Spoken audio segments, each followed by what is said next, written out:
ज्यावेळेस आम्ही इथं आलो त्यावेळेस मॅडमने रिपोर्ट ते चेक केलं। त्यावेळेस मॅडम असं म्हटलं की हे माझ्याच्याने शक्यच नाही, मी ऑपरेशन करणारच नाही।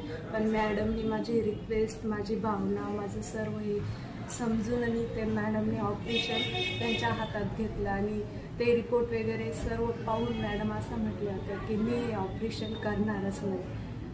माझ्या भावनांना मॅडमनी साथ दिली आणि त्याच्यामुळे ऑपरेशनला मॅडमनी सुरुवात केली। तर मला इथं आल्यावर असं रडू यायचं, माझ्याकडे बघून इतकं हे वाईट वाटायचं।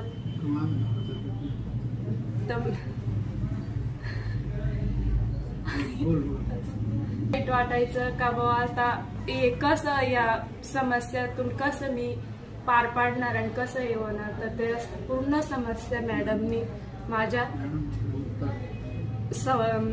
या पूर्ण समस्या माझ्या समजून घेतल्या, त्यांचे माझ्यावर